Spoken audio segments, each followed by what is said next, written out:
These could be some of the real-world results. Up to 70,000 kids may miss out on the Head Start program.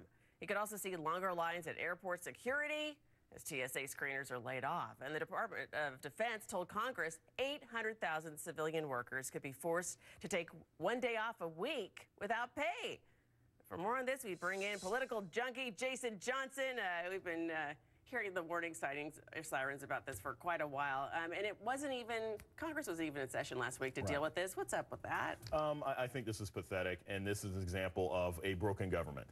Everybody knew this was coming. Everybody agreed to this deal. This is not something that you can just place on the Republicans or you can just place on the Democrats. Everybody agreed to this because they thought it would compel them to come up with an answer. And the fact that they haven't, and it's 5 days away from thousands of people losing their jobs, is an embarrassment. Yeah, it's very serious, definitely. It really kind of looks like a game of chicken, though, doesn't it? What's each side risking politically? Well, you know, each side is risking almost the same thing. Look, everybody already thinks that the Republicans are the party of no. That's not new. So they're just going to continue to look like they're obstructionists. That's not a change from how they've looked for the last year and a half or so.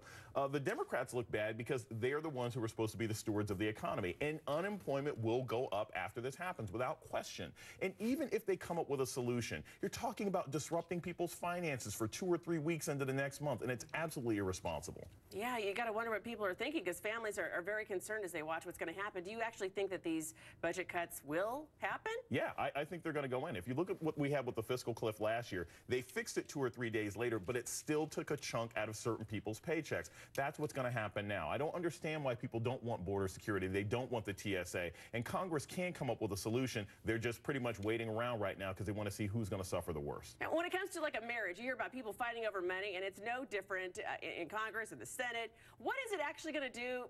What's it going to take for a compromise to take place? Is that possible? Here's what's interesting. A lot of people say, you know, well, we need to run the country's budget the same way we run our families. Well, we would never run our families the way we run this country. We wouldn't let one of our kids starve. We wouldn't pick and choose which of our children go to college. And we wouldn't only take care of part of the house. And that's what's going on right now. Members of Congress are picking and choosing which Americans get coverage from our government, which Americans are going to have safer food inspection. And that's irresponsible. And what it's going to take is for them to look at the country, not just partisanship, and realize how important these programs are. Jason Johnson, thank you. Thank you.